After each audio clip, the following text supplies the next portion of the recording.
রাজ্য সরকারের নতুন উদ্যোগে এবার থেকে আলু চাষিরাও বিনামূল্যে কৃষি বীমার সুবিধা পাবেন।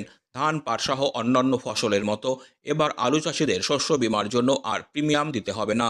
চলতি বছর থেকেই এই সুবিধা কার্যকর হতে চলেছে, যা নিয়ে খুশি জলপাইগুড়ি জেলার কয়েক হাজার আলু চাষি। জেলা কৃষি দপ্তরের তথ্য অনুযায়ী জলপাইগুড়ির ময়নাগুড়ি, ক্রান্তি, ধূপগুড়ি, রাজগঞ্জ এবং সদর ব্লকে আলু চাষের পরিমাণ সবচেয়ে বেশি। প্রতি বছর এই জেলায় প্রায় 30 থেকে 35 হাজার হেক্টর জমিতে আলু চাষ হয়ে থাকে।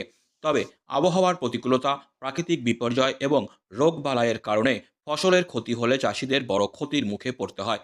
আগে শস্য বীমার মাধ্যমে ক্ষতি পোষানোর ব্যবস্থা থাকলেও চাষিদের প্রিমিয়াম দিতে হতো। এবার সেই প্রিমিয়ামের দায়ভার পুরোপুরি তুলে নিচ্ছে রাজ্য সরকার। এদিন থেকে বিনামূল্যে শস্য বীমার সুবিধার জন্য ট্যাবলোর মাধ্যমে প্রচার শুরু করেছে জেলা প্রশাসন। জেলা কৃষি দপ্তরের আধিকারিক গোপাল চন্দ্র সাহা জানান, ধান ও পাটের মতো আলু চাষিদের ক্ষেত্রেও সম্পূর্ণ বিনামূল্যে বীমা করা হবে। ট্যাবলোর মাধ্যমে আজ থেকে চাষিদের সচেতন করা শুরু হয়েছে। জেলা শাসক শ্যামা পারভিন বলেন, চাষিদের সচেতন করতে আমরা প্রতিটি এলাকায় ট্যাবলো ঘোরানোর পরিকল্পনা নিয়েছি। এবার থেকে আলু চাষিদের আর বীমার জন্য কোনো খরচ করতে হবে না। এটি চাষিদের জন্য এক বড় সুবিধা। রাজ্যের এই পদক্ষেপ জলপাইগুড়ি চাষিদের জন্য আশার আলো হয়ে এসেছে।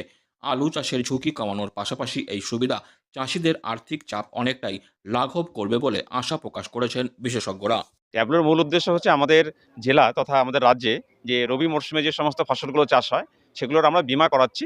এটা বাংলা শস্য বীমা যোজনার অধীনে।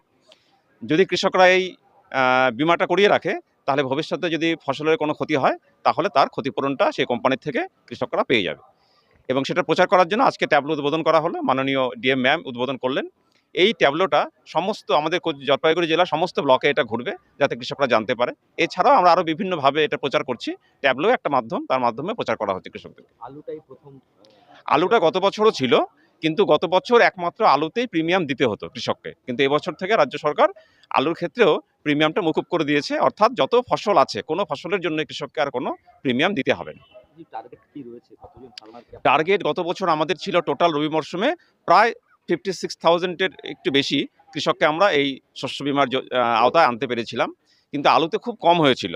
কিন্তু এবছর আমরা এক্সপেক্ট করছি, যেহেতু আলুতে প্রিমিয়ামটা মকুব হয়ে গেছে, এবছর আলুতে আমরা আরও অনেক বেশি কৃষককে আনতে পারবো এবং সেটা এক্সপেক্টেড প্রায় 70,000 এর কাছাকাছি হয়তো আমরা এবার পারবো করতে রবি মরশুমে। মেইজের প্রিমিয়াম তো বাড়ছে। হ্যাঁ, মেজর এরিয়া অনেকটা বেড়েছে জলপাইগুড়ি জেলায়। হেক্টর কত ছিল মেইজের? মেইজ এখন গতবার ছিল ১৪,৫০০ 14,500 হাজার হেক্টর। 14,500 হেক্টর। এবার সেটা ২০,০০০ হেক্টর এবার 20,000 হেক্টর হয়ে যাবে এরিয়া। আর প্যাডি কত ছিল? কত প্যাডি আমাদের আমন প্যাডি ছিল 1,12,000 হেক্টর।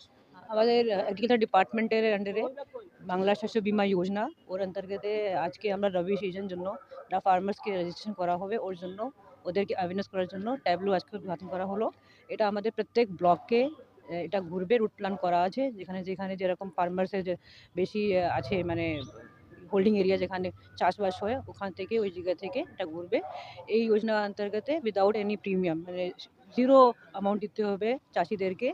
তারপরে যদি কোনো মানে ক্যালামিটির জন্য যদি কোনো লস হয়, they will get the damage compensation ওদের ক্রপের এগেনস্টে। আলুটা কি এবার ফার্স্ট টাইম? হ্যাঁ, আলু এবার ফার্স্ট টাইম হয়েছে। গত বছর এই আলুর জন্য 553 রুপিস পার হেক্টর দেওয়া হতো, কিন্তু এইবার কিন্তু গভর্নমেন্ট নোটিফিকেশন জারি করে যেটা ফ্রি ক্রপ আছে ওর মধ্যে আলুকে অ্যাড করেছে। তো আলুর জন্য কোনো টাকা এখন দিতে হবে না, ফ্রি অফ কস্ট সবাই ফার্মার্স এর মধ্যে যারা এনরোলড হবে ওরা কিন্তু এই যোজনার বেনিফিট পাবে।